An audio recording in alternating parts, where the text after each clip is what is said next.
오늘은 섬기러 오신 예수님, 이런 제목으로 함께 은혜를 받고자 합니다. 마태복음에는 왕으로 오신 예수님을 만날 수가 있습니다. 유대인의 왕으로 오신 이가 어디 계시냐? 동방박사들이 찾아왔을 그때부터 예수님은 왕이십니다. 하늘과 땅의 모든 권세를 다 내게 주셨으니 너희는 가서 제자 삼고 가르쳐서 지키게 하라 그랬습니다. 그러므로 출발부터 끝까지 예수님은 왕이시다. 이것을 강조하는 것이 마태복음입니다. 그런데 이 마가복음은 읽어보면 마치 종과 같이 섬기러 오신 예수님의 모습을 발견합니다. 섬기러 오신 예수님, 종과 같이 섬기러 오신 우리 예수님. 우리 예수님께서 어느 날 가버나움에서 제자들에게 물으셨습니다. 그 제자들이 길에서 서로가 옥신각신 토론한 것을 주님은 보셨기 때문입니다. 너희가 길에서 토론한 것이 무엇이냐? 그랬더니 어떤 사람이 누가 크냐? 이런 것 때문에 토론했습니다. 누가 크냐? 누가 잘났느냐? 누가 1등이냐? 누가 회장이냐? 누가 위대하냐? 이제 이거 아니겠습니까? 그럴 때 예수님이 대답하신 가르침은 마가복음 9장 35절에 예수께서 앉아서 12제자를 불러서 이르시되 누구든지 첫째가 되고자 하면 뭇사람의 끝이 되며 뭇사람을 섬기는 자가 되어야 하리라. 첫째가 되려면 끝이 되어야 된다. 섬기는 자가 되어야 된다. 이것이 우리 예수님이 주신 해답인 것입니다.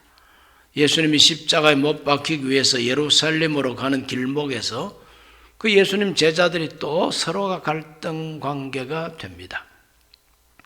지난번보다 더 심해요. 눈에 흰자위가 더 많이 나오면서 입에서 소리가 좀 거칠게 나옵니다. 누구는 엄마 없냐? 이런 식으로. 왜 그러냐면 요한과 야고보의 어머니가 굉장하게 우리 예수님과 아주 가까운 친척입니다. 그래서 예수님 찾아와서 주여 메시아 왕으로 등극하시면 내 두 아들 하나는 오른쪽에 하나는 왼쪽에 앉게 하여 주소서. 온 세계 어떤 어머니라도 다 그렇게 부탁할 마음이 있지요. 그럴 때 이제 다른 제자들이 요한과 야고보를 미워합니다. 아니 너희들 두 사람만 오른쪽 왼쪽 앉으면 우리는 어디 앉으라고? 이런 식으로 이제 서로가 자리 다툼을 하는 것을 아시고 예수님께서 이렇게 말씀하십니다. 마가복음 10장 44절에서 45절 너희 중에 누구든지 어뜸이 되고자 하는 자는 모든 사람의 종이 되어야 하리라. 인자가 온 것은 섬김을 받으려 함이 아니라 도리어 섬기려 하고 자기 목숨을 많은 사람의 대속물로 주려 함이니라. 어뜸이 되고 싶으냐? 그러면 종이 되라 그랬어요. 어뜸이 되고 싶은 사람은 종이 되어야 된다. 43절 하반절에 보면 누구든지 크고자 하는 자는 너희를 섬기는 자가 되고 그랬어요. 누구든지 어뜸이 되고 싶고 누구든지 제1로 대우받고 싶으냐? 그러면 종이 되어서 섬겨라. 나도 섬기러 왔다. 내 목숨을 대속물로 주기 위해서 섬기러 왔다. 그렇게 예수님은 가르칩니다. 예수님은 말씀으로 가르치실 뿐만 아니라 실제로 그렇게 사셨어요. 섬기면서 사셨습니다. 그 섬기면서 살았던 예수님의 모습이 마가복음에 잘 나타나 있습니다. 어떻게 섬겼을까요? 첫째로는 겸손하게 섬기셨습니다. 교만하게 섬긴 것이 아니라 겸손하게 섬겼습니다. 사회적 신분이 종이라면 주인 섬기는 게 마땅하죠. 그러나 우리 예수님은 출생할 때부터 종으로 출생한 분이 아닙니다. 다윗의 후손으로 출생하신 예수님. 그래서 마가복음 1장 1절에는 하나님의 아들 예수 그리스도의 복음의 시작이라 하나님의 아들이라 그럽니다. 마가는 예수님을 하나님의 아들이라고. 세례 요한이 전도할 때 예수님께서 요단강까지 찾아가셔서 친히 세례를 받습니다. 세례받고 나올 때 하늘에서 음성이 들려왔다 그랬어요. 하나님의 음성이 어떻게 들려왔습니까? 마가복음 1장 11절에 하늘로부터 소리가 나기를 너는 내 사랑하는 아들이라 내가 너를 기뻐하노라 하시니라. 하나님께서 예수님을 너는 내 사랑하는 아들이라고 인정해 주십니다. 심지어 귀신들도 우리 예수님이 하나님의 아들인 줄 알아보고 그 앞에서 벌벌 떨었습니다. 마가복음 3장 11절과 12절입니다. 더러운 귀신들도 어느 때든지 예수를 보면 그 앞에 엎드려 부르짖어 이르되 당신은 하나님의 아들이니이다 하니 예수께서 자기를 나타내지 말라고 많이 경고하시니라 그랬어요.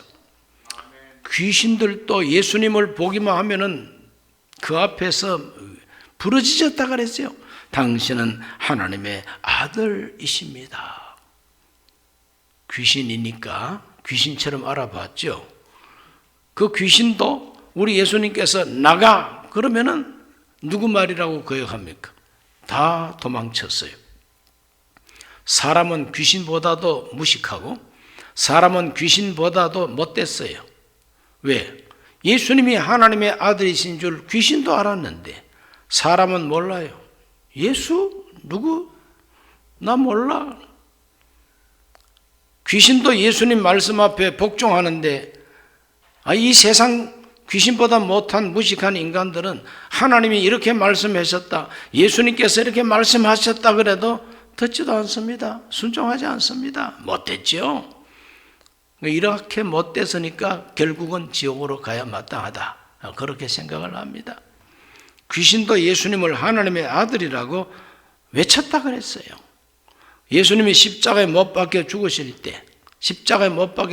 때, 예수님을 못 박은 그 모든 그 사형을 시켰던 그 군인들 가운데 대장 백부장이 뭐라고 외쳤느냐? 마가복음 15장 39절에 보면은 예수를 향하여 섰던 백부장이 그렇게 숨지심을 보고 이르되 이 사람은 진실로 하나님의 아들이었도다 하더라.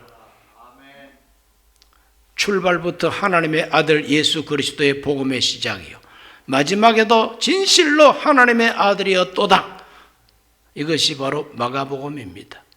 마가복음에는 예수님이 하나님의 아들이시라도 죄 많은 인간을 섬기러 오신 분으로 나타나고 있다는 것입니다.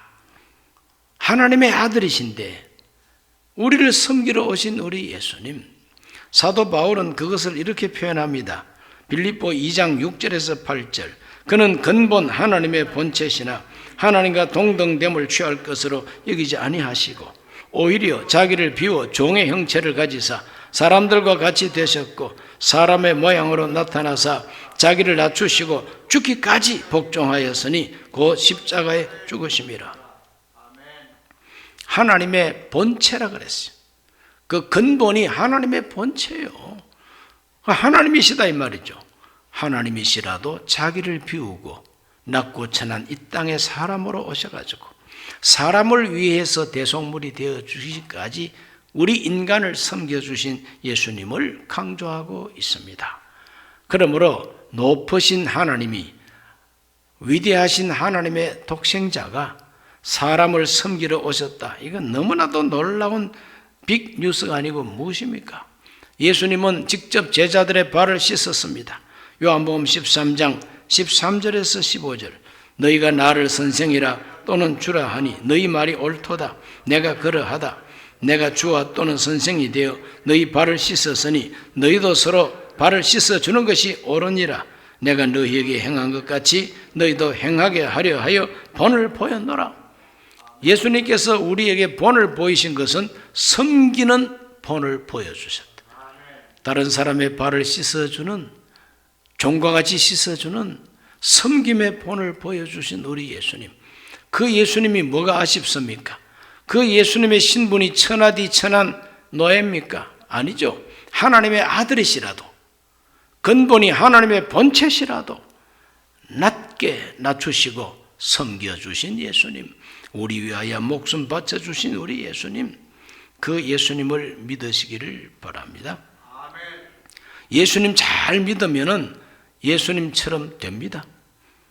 남강 이성훈 선생님이라는 분이 계셨어요. 일제시대에 저 북한 땅 정주라고 하는 동네가 있습니다.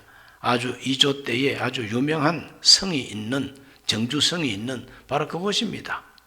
도산 안창호 선생의 연설을 듣고 감명을 받아가지고 자기 재산을 팔아가지고 학교를 세웠어요. 오산학교입니다. 그 오산학교 졸업생들이 애국자가 많습니다. 순교자 주기철 목사님도 오산학교 졸업생입니다.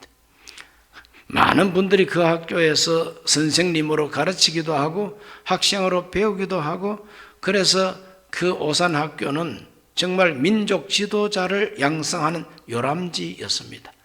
자기 재산을 털어서 학교를 세웠다고 해서 자기가 그곳에서 교장을 하고 이사장을 하면서 폼 잡고 댕긴 분이 아닙니다.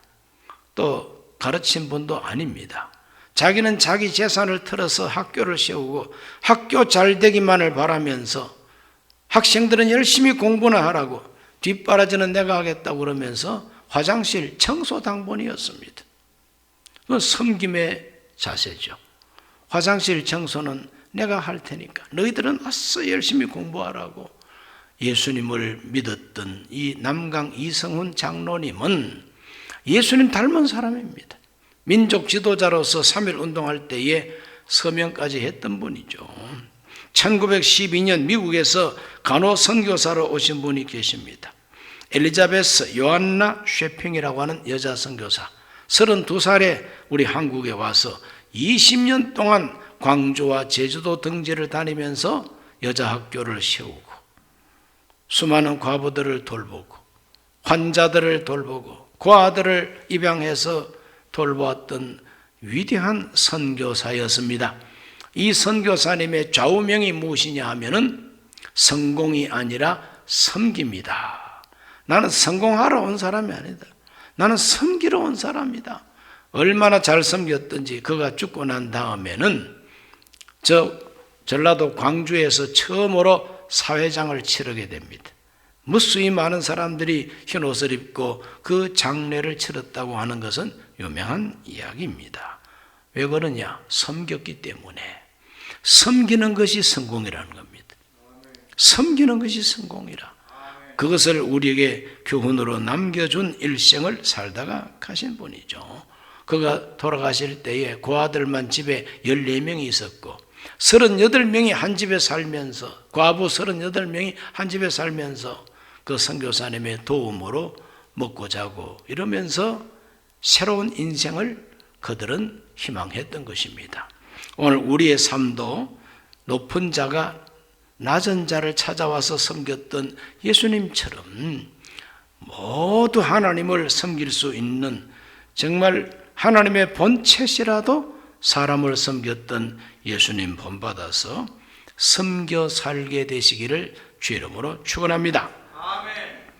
두 번째로 예수님은 어떻게 섬겼을까요? 부지런히 섬겼습니다. 마태복음은 예수님의 가르침, 왕의 가르침이 많이 나옵니다. 산상보훈을 비롯해서 우리 예수님께서 왕으로서 권위를 가지고 가르쳤습니다. 그런데 마가복음에는 가르침은 적고 행동이 많습니다. 바쁘게 행동하는 예수님의 모습. 그래서 마가복음에는 적시 이런 말이 많이 나옵니다. 우리 예수님께서는 적시 행동을 하셨습니다. 바쁘게. 그래서 회당에서는 가르치시고 사람들 만나면 천국 복음을 선포하시고 병든 자는 고치고 귀신은 내쫓고, 이 섬김의 사역을 얼마나 바쁘게 분주하게 했는지 마가복음에는 부지런히 섬기는 예수님의 활동, 행동이 아주 빠르게 진행되고 있는 것을 발견하게 됩니다. 예수님은 악한 것이 게으른 것이고 게으른 것이 악한 것이라고 가르쳤습니다. 그래서 달란트 비유에 나오는 종들 가운데 악하고 게으른 종이라고 꾸중을 들은 종들은 다 게으른 종들이에요. 한 달란트를 파묻어 둔 채로 주인이 혹시라도 길에서 죽으면 저건 내 거다, 은행에 맡기지도 아니하고 밭에다가 파묻어 두었다 그랬어요. 게으른 종입니다. 게으른 것은 악한 것이다. 이것이 예수님의 관점입니다. 우리 모두가 맡은 일에 부지런하셔야 되는 것이죠. 자기 책임과 자기 사명을 부지런히 감당해야 됩니다. 우리 예수님은 하나님의 아들이시기 때문에, 그 근본이 하나님의 본체이시기 때문에 하나님의 능력이 예수님께 있습니다. 그 하나님의 능력 가지고 예수님 뭐 하셨느냐? 하나님의 능력 가지고 예수님은 귀신을 쫓아내셨어요. 병든 자를 고쳤습니다. 베드로 장모 10병 들었는데 예수님이 고쳐주셨어요. 그 소문 듣고 가버나움에 있는 그 수많은 환자들이 베드로 집 앞에 모여들었어요. 예수님께서 다 고쳐주셨다고 성경은 말합니다. 나병 환자가 예수님 앞에 주여 나를 깨끗하게 고쳐달라고, 우리 예수님께서 내가 원하노니 깨끗함을 받으라고 손을 잡으니까 나병 환자가 치료를 받았다고 말합니다. 예수님은 가는 곳곳마다 고쳐주시고 치료하십니다. 지붕을 뜯고 내려오는 중풍병자, 친구들이 지붕을 뚫고 자기 친구를 침상에 누운 채로 매달아서 막 예수님 앞으로 환자를 내립니다. 그럴 때 예수님께서 그 중풍병 환자를 보고 내 죄 사함을 받았느니라 그럽니다. 병을 먼저 고쳐주셔야 되는데 죄 사함을 받았느니라 그 말씀부터 하십니다. 남들은 몰라, 다른 사람은 몰라도 병든 본인은 압니다. 내가 왜 병들었는지 죄책감에 짓눌려 있기 때문입니다. 그런데 예수님께서 너의 죄 사함을 받았느니라, 먼저 죄를 용서하고 너의 자리를 들고 걸어가라 하니까 그만 이 중풍병 환자가 사지백체가 멀쩡하게 치료가 돼가지고 자리를 들고 걸어 나갔다 그랬어요. 우리 예수님께서는 남몰래 죄짓고 죄책감에 눌려서 병든 사람 죄를 용서하시고 병을 고쳐주셨습니다. 손 마른 자 손을 고쳐주시고, 회당장 야이로의 딸이 죽었을 때는 그 죽은 소녀 아이를 살려내셨습니다. 귀 먹고 말 더듬는 사람 귀도 열리고 말도 하게 해 주셨습니다. 보지 못하는 소경은 보게 해 주었습니다. 물불 가리지 아니하고 물속에 뛰어들고 불속에 뛰어드는 이 아들, 귀신 들린 이 아들, 그 아버지가 예수님을 찾아와서 애원을 합니다. 뭘 좀 할 수 있으면 좀 도와달라고. 그럴 때 예수님께서는 할 수 있거든이 무슨 말이냐? 믿는 자에게는 능히 하지 못할 일이 없느니라. 우리 예수님께서 그 귀신을 내쫓아버립니다. 그 아이가 말짱하게 치료를 받았습니다. 가는 곳곳마다 우리 예수님께서는 우리 인간에게 꼭 필요한 것을 채워주시는 거죠. 자, 병 고치고 가르치고 전도하려고 얼마나 분주하셨는지 예수님은 아주 부지런하게 섬기신 분입니다. 우리 예수님은 지금도 우리를 섬기고 있습니다. 어떻게 섬기느냐? 복음 전하는 사람들에게 복음 전하게 하시고 믿는 자에게는 표적이 따른다고 말씀하십니다. 그래서 마가복음 16장 17절과 18절에 보시면은 믿는 자들에게는 이런 표적이 따르리니 곧 그들이 내 이름으로 귀신을 쫓아내며 새 방언을 말하며 뱀을 집어 올리며 무슨 독을 마실지라도 해를 받지 아니하며 병든 사람에게 손을 얹은 적 나으리라. 땅에 계실 때만 이런 역사가 일어난 것이 아니라 하늘로 승천하신 이후에도 사도들에게 명합니다. 손을 얹은 적 나으리라. 표적이 따를 것이다. 오늘 기독교의 기적, 우리 신앙생활 속의 기도 응답, 이 모든 것은 지금도 성령으로 우리를 섬겨주시는 하나님의 사랑이라고 하는 걸 믿어야 됩니다. 지금도 그렇습니다. 그러므로 우리 예수님께서는 부지런히 섬겨주셨어요. 세 번째로 우리 예수님은 죽기까지 섬겨주셨어요. 죽기까지. 예수님은 섬기다가 낙심하지 않았습니다. 예수님을 보고 욕을 하고 예수님을 배신하고 예수님을 팔아치우고 십자가 밑에서 막 예수님을 욕하고, 그래도 예수님은 변함없이 섬겨주셨어요. 왜? 대속물이 되기 위해서. 나는 대속물로 줄여왔다고 하지 않았습니까? 대속물로 내 자신을 주는 것이 섬기는 것이다. 십자가에 못 박혀서 대속물이 되실 때에 호산나 외치면서 환영했던 군중들 가운데서도 십자가에 못 박으라고 외치는 배신자들이 많았습니다. 죽기까지 주님을 버리지 않겠다고 했던 제자들마저 예수님을 떠났습니다. 다 도망갔습니다. 예수님이 십자가에 못 박힐 때 바로 그 밑에서 예수님을 모욕하고 예수님을 욕하는 무리들을 십자가에서 다 들으시고 내려다 보셨습니다. 마가복음 15장 29절로 32절. 지나가는 자들은 자기 머리를 흔들며 예수를 모욕하여 이르되 아하 성전을 헐고 사흘에 짓는 자여 네가 너를 구원하여 십자가에서 내려오라 하고 그와 같이 대제사장들도 서기관들과 함께 희롱하며 서로 말하되 그가 남은 구원하였으되 자기는 구원할 수 없도다. 이스라엘 왕 그리스도가 지금 십자가에서 내려와 우리가 보고 믿게 할지어다 하며 함께 십자가에 못 박힌 자들도 예수를 욕하더라 그랬어요. 누구 하나 예수님을 찬양하는 사람이 없습니다. 다 배신하고 다 도망가고 지나가는 사람들도 입을 삐죽이면서 자기가 그리스도라며? 그러면 십자가에서 내려와야지. 왜 저기 매달려 있어?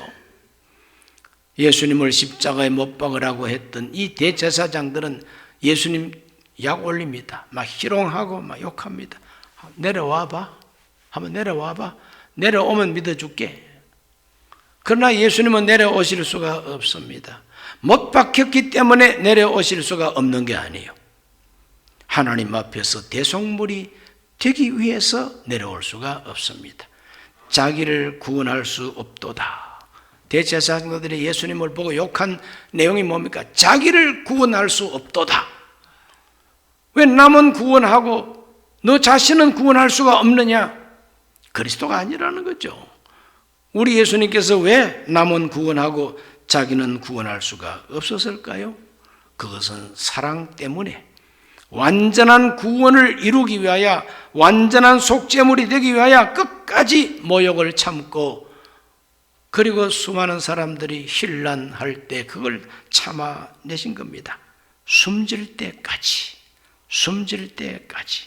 우리 예수님께서 숨지는 모습을 보고 감동을 받은 그 백부장이 뭐라고 말합니까? 15장 39절을 다시 읽어봅니다.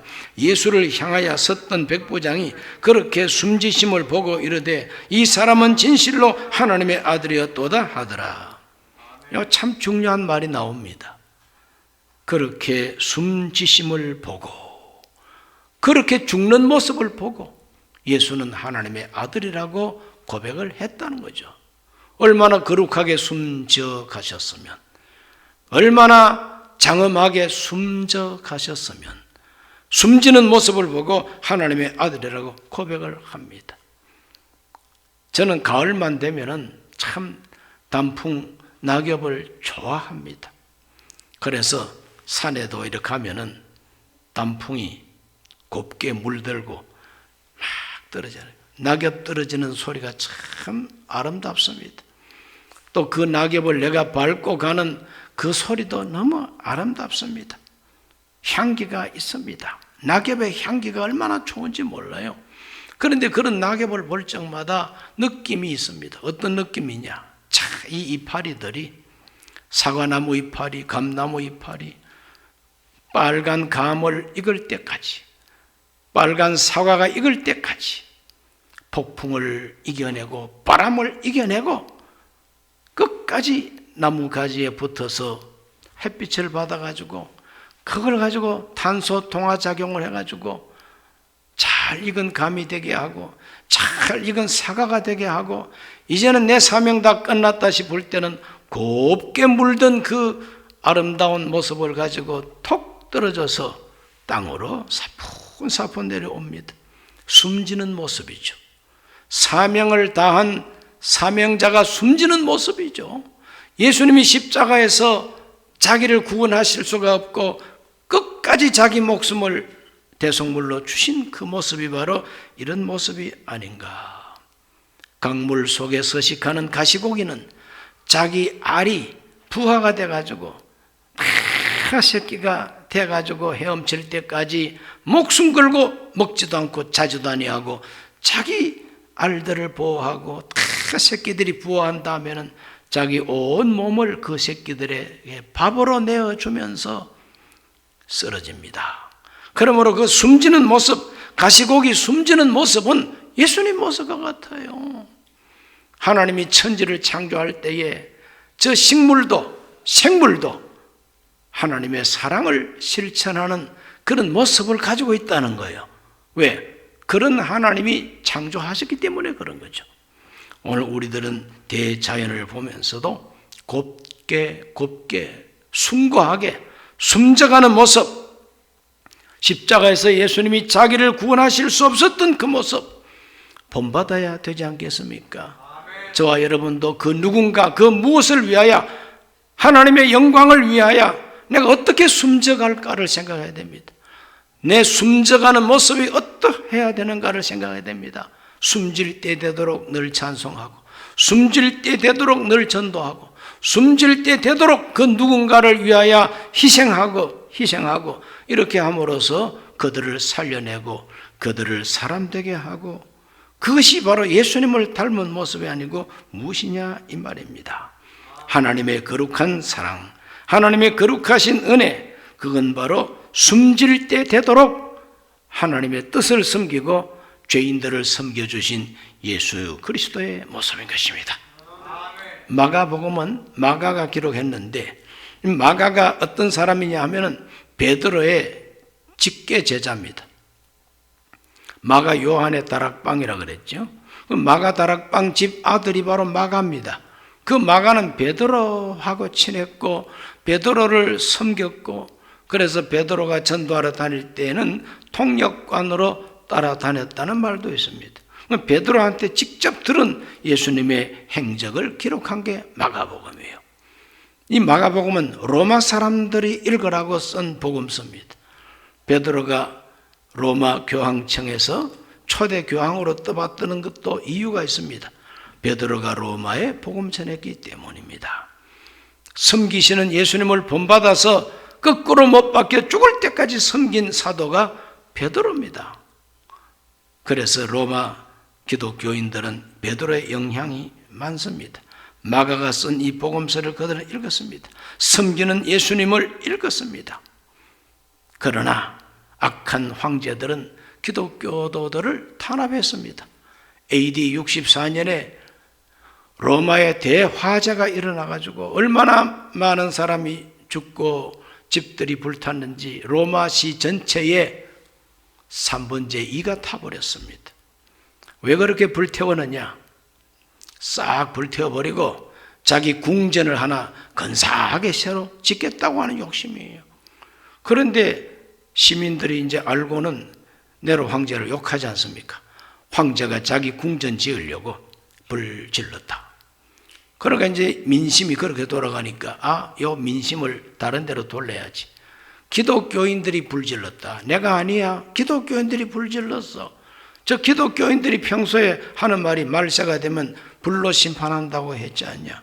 그래서 로마시를 불질러가지고 마치 자기들의 왕 예수가 다시 오는 줄로 그렇게 선전하고 다닌다. 어리석은 시민들은 자세한 걸 모르고 선동에 약합니다. 군중은 언제나 선동에 약해요. 호산나 했던 군중도 대제사장들이 돈 풀어먹이면서 돈 주면서 예수는 죽어야 돼. 그래서 모조리 다 선동이 돼가지고 십자가에 못 박아서서 이렇게 외쳤던 것입니다. 독재자들은 언제나 선동을 잘합니다. 그래서 네로가 선동을 해가지고 로마에 불질른 방화범은 기독교인이다. 얼마나 많은 사람이 순교를 했는지 모릅니다. 불태워 죽이고 때려서 죽이고 짐승의 밥이 되게 하고, 그때부터 313년 기독교가 공인될 때까지 수시로 황제들이 박해했어요. 그 박해할 때마다 또 어떤 일이 따르느냐 하면 역병이 돌게 됩니다. 네로 황제 죽고 난 다음에 10년 만에 온 로마 시민의 3분의 1이 죽을 만큼 무서운 역병이 로마시를 갖다가 초토화시켰어요. 그 후에도 AD 165년, 235년 이럴 때에 대역병이 로마를 덮었어요. 그래서 하도 역병이 많이 돌아가지고 로마에서 군인을 차출할 수가 없어요. 로마 군병을 차출할 수가 없어가지고 외국 사람들을 용병으로 쓰다 보니까 결국은 용병 때문에 망한 나라가 로마 제국이에요. 기독교 박해하고 하나님의 진노를 받아서 전염병으로 다 죽다 보니까 농사 지을 사람도 없고 전쟁할 군인도 없고 그래서 망한 나라가 로마예요. 그런데 그렇게 역병이 돌 때에 자기 목숨을 아끼지 아니하고 희생적으로 환자를 돌본 사람들이 크리스찬들이에요.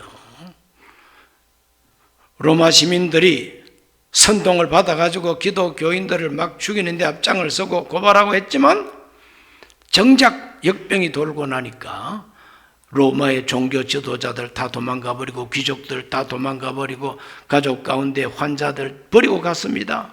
아무도 돌보지 않는 이 환자들 기독교인들이 돌봅니다.